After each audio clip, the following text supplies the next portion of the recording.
Hey everyone, welcome to this chess video. In this video we'll be discussing something that actually comes up fairly often, but I think most people don't take advantage of it. And so this video is going to be focused on certain positions where there's a massive imbalance. Very common in beginner games. Usually what ends up happening is one side has a huge advantage, usually material, but sometimes position as well. And then there's a lot of chances to go wrong, right? The goal is definitely about converting, and in this situation, grabbing extra material isn't always best. But there's some nuances here, and of course that's the purpose of this video, to start uncovering some of these nuances. So without the mystery, let's just get started. Now in this position here, this is a very recent game of mine, and I gave up the exchange very early, got a very bad position, and probably should have deserved to lose this game. But instead I've used this principle and somehow managed to salvage this. Now objectively, white is much better here, right? The very obvious thing, they are up material, up by 5 points, and in addition to that, my bishop is not looking so good. So there's a very good chance I might even lose more material.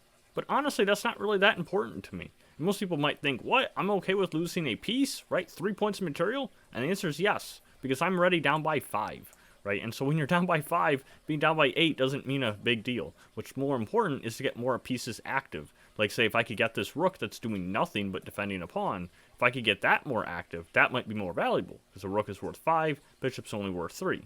Right, because if I trade down into an endgame or try and survive with best defense, it's just going to be a slow, painful death, and I'm going to lose in the endgame.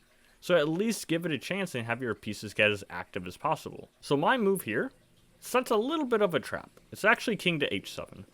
Now this isn't like a trap that's like, oh, it's going to win their queen or get material or anything, but I am giving them the option to start grabbing this pawn. Now from their standpoint, grabbing a pawn doesn't really mean much to them, because they are up by 5 points of material again, and being up by 6 doesn't mean a ton. This is completely different if the game was close. If the game was very close to equal, say both sides have even material, one pawn means a big thing, right? But usually when you win 2 pawns, oftentimes the way to win those positions is to give back one of the pawns and then convert the position from there. So having a second pawn doesn't mean much, and in this case it's the same situation. So what's much more important is my activity. They take my bishop, that's fine. I take their pawn, okay. But now they actually take the bait, and they capture on f7. Now again, black is by no means winning. I'm just trying to give myself extra chances for piece activity. I bring my rook over, but now because they've grabbed this pawn, I have this half-open file to work with for my rook. And so they make debatably another mistake, which is to grab another pawn. And to my opponent's defense, they had a fairly new account, so maybe they're just stabilizing their rating. But in either case, they really shouldn't be grabbing extra material when they're already up by so much. Their goal needs to be attacking my king and bringing all of their pieces into play. This knight is very far from my king, and both rooks here aren't really doing a ton. And so those are the pieces that they should be trying to get more active and attack my king.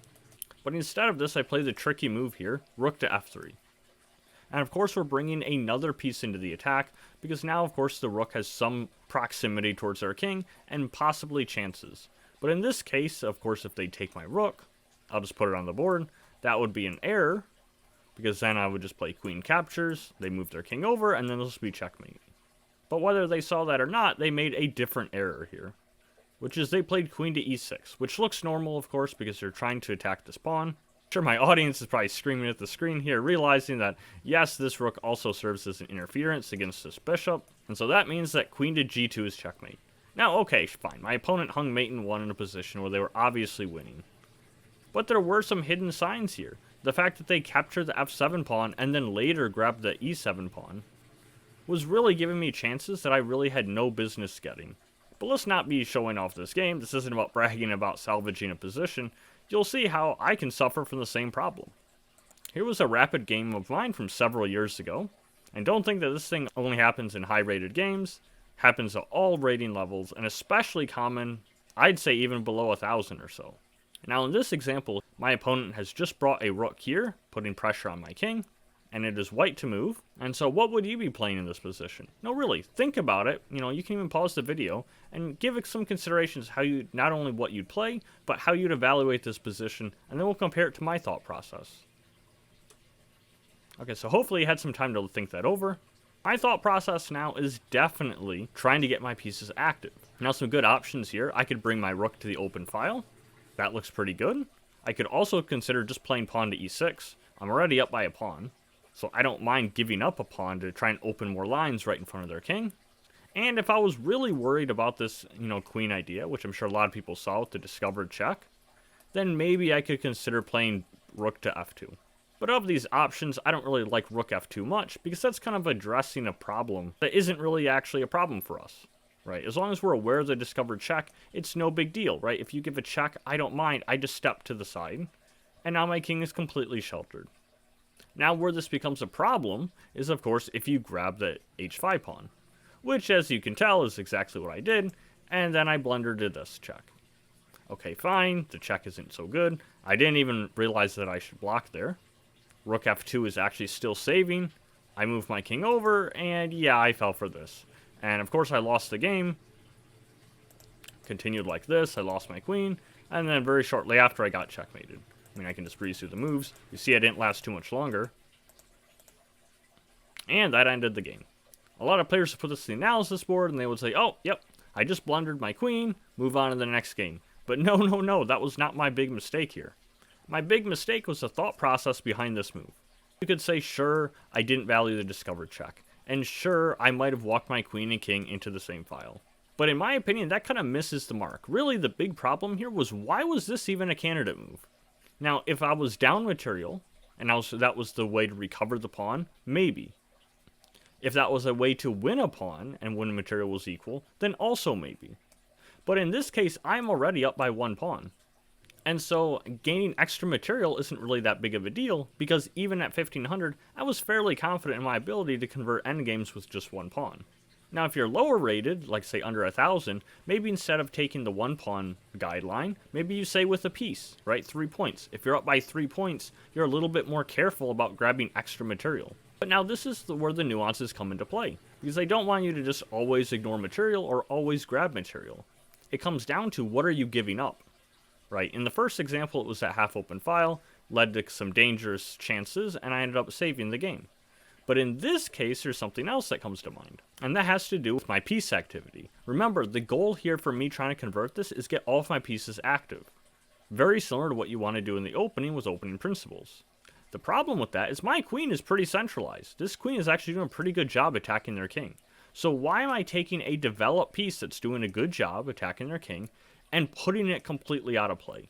And this is a key moment here, because very often when you're in positions like that, deciding whether to grab extra material, it's usually okay if you're not sidelining your pieces. If you're taking pieces that are developed and essentially undeveloping them just to grab a pawn that doesn't mean much, that's when you start to get into trouble and give your opponent chances.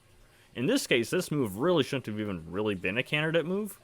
Yeah, it's a hanging pawn, but I'm up material, and my goal here is not gain extra material. Just imagine it this way with an extreme, right? If my opponent has 10 queens versus 2 queens, which one is more dangerous? Well, actually, the both are pretty dangerous. The 2 queens are probably going to checkmate you pretty easily across all rating levels. And if they have 10 queens, well, I might even be thinking my opponent is cheating, because with only 8 pawns on the board, and your starting queen, there's only 9 queens possible, right? But joking aside, 10 queens isn't that much more dangerous, because they have more than enough resources to checkmate you. And in fact, I'd say even 2 is more dangerous, because the higher number of queens, you might actually walk into more stalemate problems. But let's now go to a practical example of some hypothetical that you might actually see in a game. This looks like a position that might come up in a game, and so I think a lot of beginner players would handle this very differently than advanced players, or even intermediate players for that matter. Now, assessing this position, white is already up by 1 point of material here. If you count the material, you'll realize both sides have 5 pawns, both sides are similarly safe with their king, but one side has a queen and the other side only has 8 points in compensation. So what is white's goal? Well, I'm sure a lot of players realize, well, I can just gobble this pawn, take here, maybe even capture this pawn, and then all of these pawns are pass pawns, and I'll have a lot of queens, and then it's just very easy to win. But this kind of falls into what we were referring to, because the first step in that is grabbing this pawn. And so now ask yourself, is that really the best move? Right, now maybe some of the more intermediate players, or perhaps even advanced, realize, oh no, this would be a mistake, right? Because we got the half-open file here, they put pressure on my king, and then we're actually in trouble, right? I move the queen somewhere back, they capture the pawn, and now we went from completely winning to about equal. This position here is only about half a pawn better, and it's probably going to end up in a draw. Compare that to the position way back here, and white is actually over +4 in the evaluation, even though they're only up by 1 point of material. So how did they give all that up? Well, it comes down to the reasoning behind it. You're taking a really well-placed piece. This queen is extremely well-placed. It is centralized, it is attacking this pawn, but it is also putting a lot of pressure on their king. Black has a lot of weak light squares, and they only have a dark square bishop. So just imagine the power of something like, say, this pawn teleporting up to a6. Now queen going to b7 is actually a checkmate. And so your more intermediate to advanced players are probably looking, how can I decisively end the game quickly? Right, I don't want to waste my energy playing a winning position when I could be playing the next chess game, or giving my opponent extra chances to try and beat me. Capturing f7, not only because it allows the counterplay, but also because you're taking a well-placed piece and you're kind of sidelining it. The goal is to attack their king in this position where their king is somewhat exposed. But if your queen was on f7, okay, sure, I've won a pawn, but I've, in the process, taken my queen out of the game. So what's better than that? Well, there's actually a lot of good moves here, but the one that I like best is just play a5. And now they can't even take, because then you'll win the bishop, which is actually better than a pawn if you're about the material. But even so, they're probably not going to do that. They'll probably move their king over, something like this. But in this case, now we can just advance our pawn. Play to a6, and now we're threatening checkmate, right? So the opponent has to go back defensively. They have to play the very passive-looking move, rook to b8, but it's really the only way they can hold. Now I can capture this pawn, but what's the difference? Well, now, unlike before, I've actually made their rook defensive. So now I can grab the pawn, not because it's extra material, but because it carries a threat with it. Now I'm threatening a very dangerous check.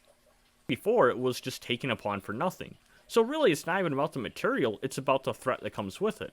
If I imagine that there was no pawn here, I might very well still be tempted to play queen to f7, or maybe queen to d7.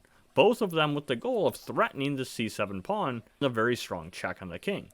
So if you grab here, they have to defend the c7 pawn, maybe something like bishop d6. And now I can grab here. And this is the irony of chess. It looks very similar to the other position, which I was criticizing. But the move order and the intent is very important. If we look at this position, the computer is saying this is actually over +10. We go back to the other position where you capture here, and this is pretty close to equal.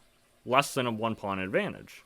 So it's really important that you don't sideline your pieces that are already developed and make them a lot less developed.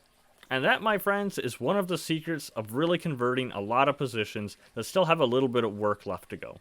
And similarly, what you can also do is use this against your opponent. If you're in a lost position anyway, such as I was in the very first example back in this position, you might actually consider something like the king h7 that I played, and offer the chance for them to go wrong. Most of the time they won't, but every now and then the opponent will take the bait and slip, and those points add up in your favor. Hope this video was useful for everyone. I'll see you in the next chess video.